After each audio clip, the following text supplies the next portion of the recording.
Hi everyone, well thank you Madles for having me here and thank you guys for bothering to turn up. Who am I? Just a very brief overview of me. I'm a chartered accountant by training, but please don't tell anyone. I've spent the last 25 years running different digital media and technology businesses. I co-founded a digital media agency which we sold to WPP and became part of Ogilvy. Spent a lot of time with the lovely Rory Sutherland, who's knocking around somewhere. Later I left there and became European CEO of Kenshu, the Israeli technology platform for internet advertising, which I'm sure most of you will know. And then left that, set up a technology business for asset finance and leasing. And now I run a new fintech trying to revolutionize research and development tax claims.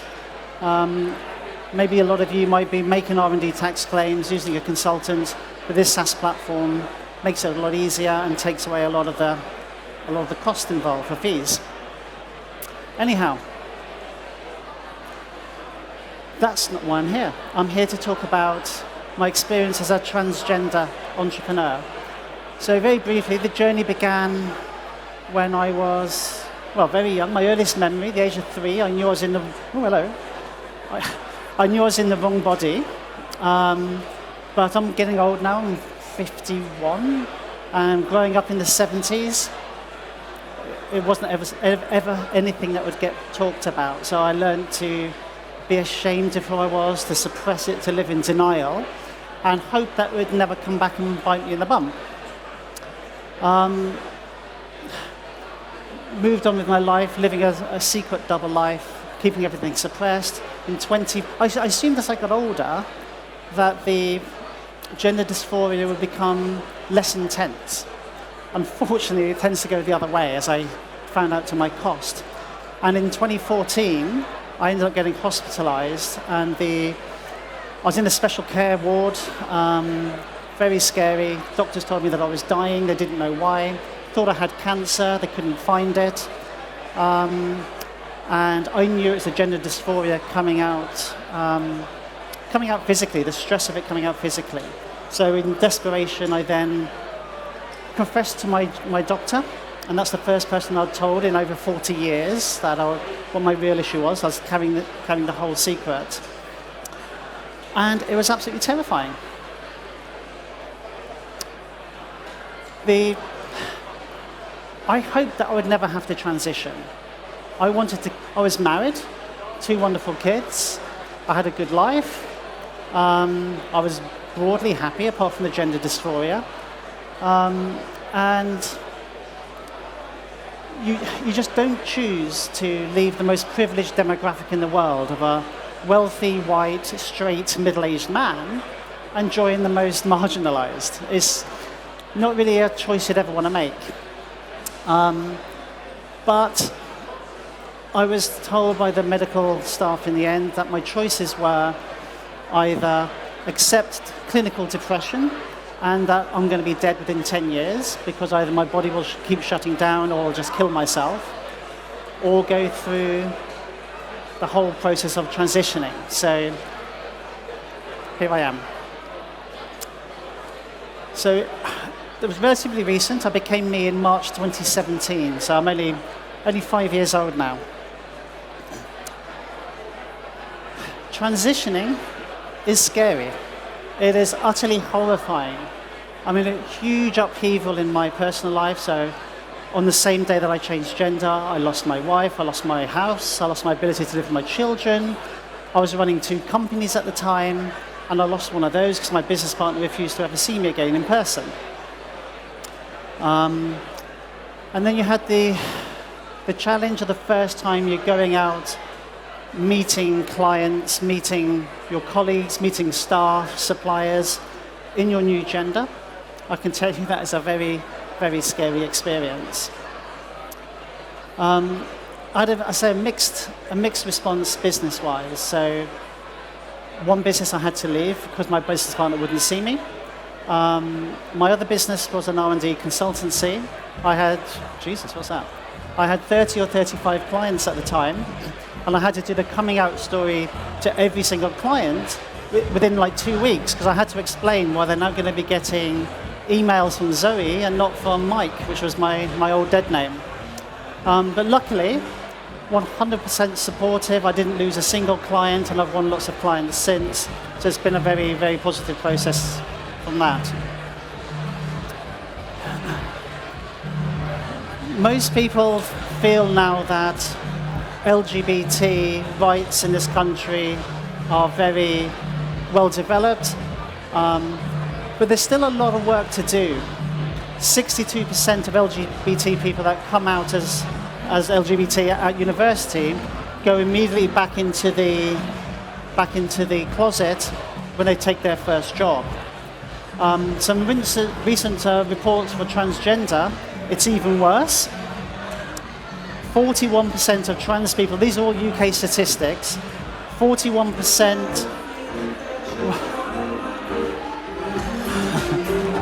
were victims of hate crime within the last year. 1 in 8 were physically attacked by the customers or colleagues in the workplace. 1 in 8 actually physically attacked. And it goes on and on. There's plenty more to go on.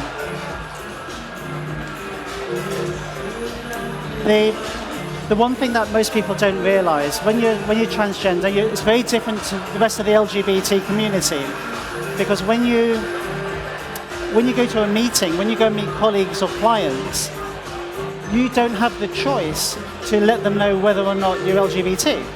You know, a gay guy or a gay woman, they choose. They can let them know if they want to or not if they don't. When you're transgender, particularly early on in your transition, you don't have that luxury. You've got to people just know. And that is really, really scary. There's lots of other specific workplace challenges that trans people have. One of the main ones is traveling. Because I used to do a lot of international business, and now there's a lot of countries that are quite unsafe to go to. And that's something that people really have to bear in mind. I'm obviously meeting with clients, colleagues, suppliers. It's a very different process.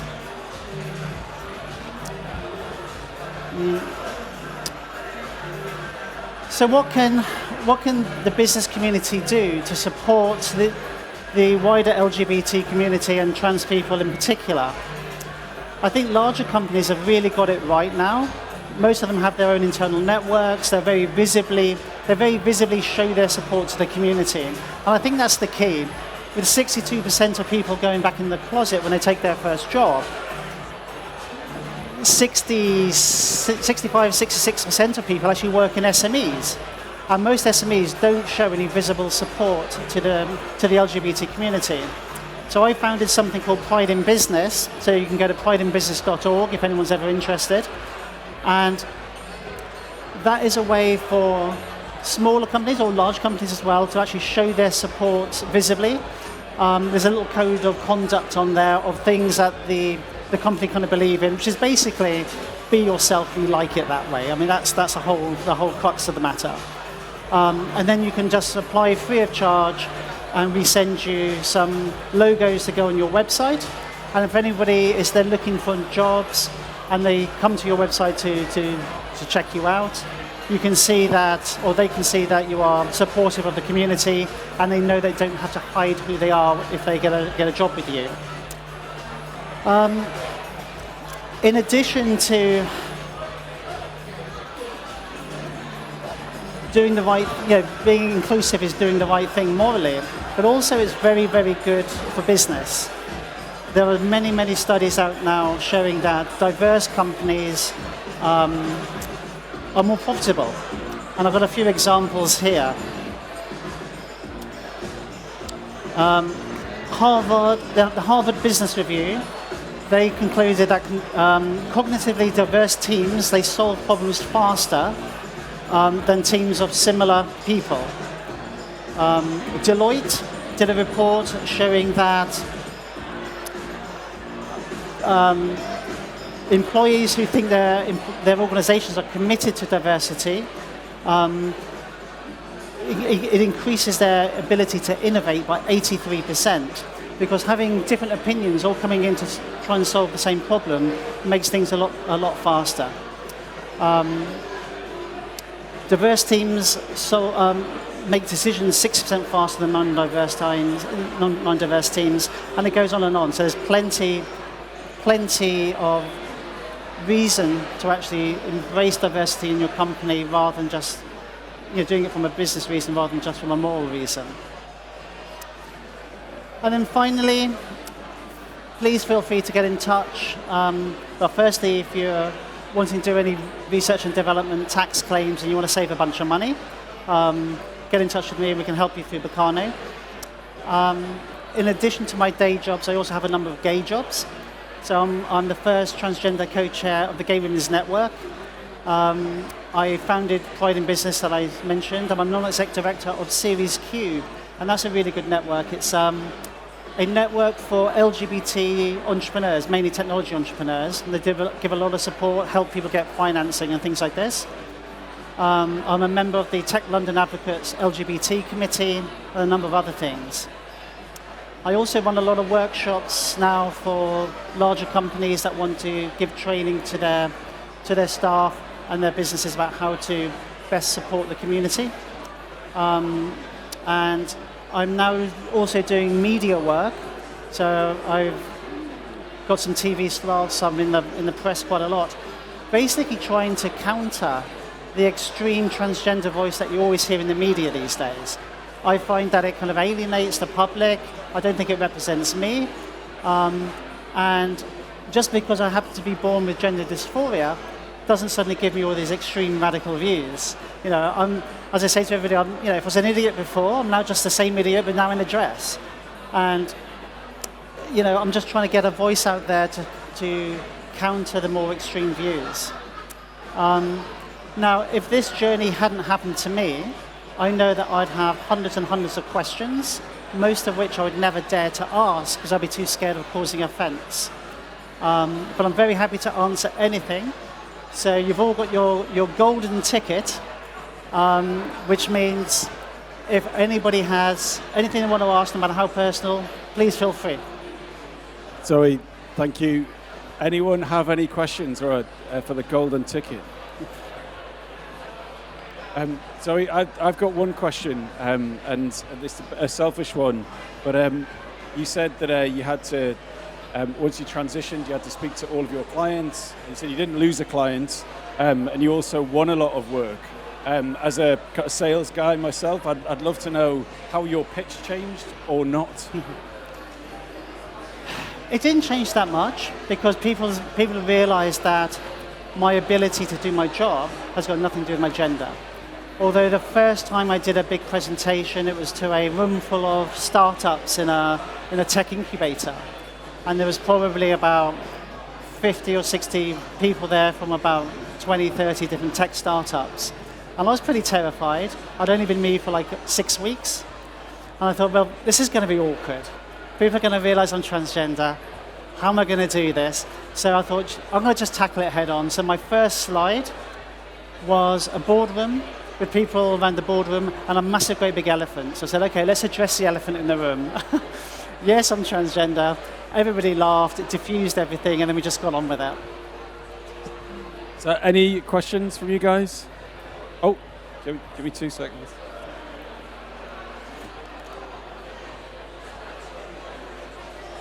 Hi Zoe, thank you for that talk, really helpful. I was just wondering, is there one particular piece of advice that you've got for allies in the workplace? I know sometimes people can avoid conversations because they don't want to offend or say the wrong thing.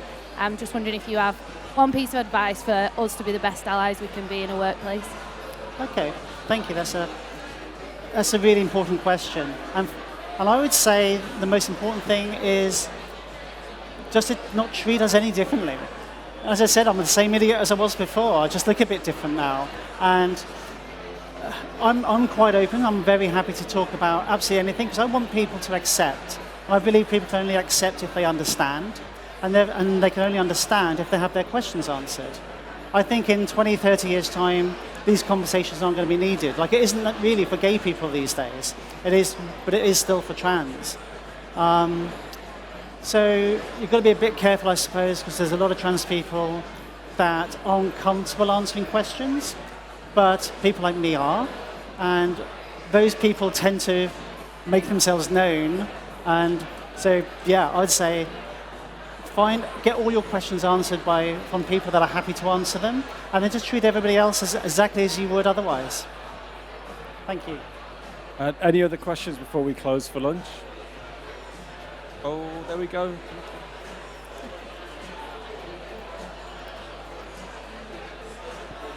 Hiya. This is quite a similar question, but in our workplace, we've recently had a couple of people just suddenly appear looking very, very different. And there's, what do you say? What do you notice? Do you not notice? Do you acknowledge? Do you just... There's a lot of kind of, nobody wants to offend and everybody wants to be supportive.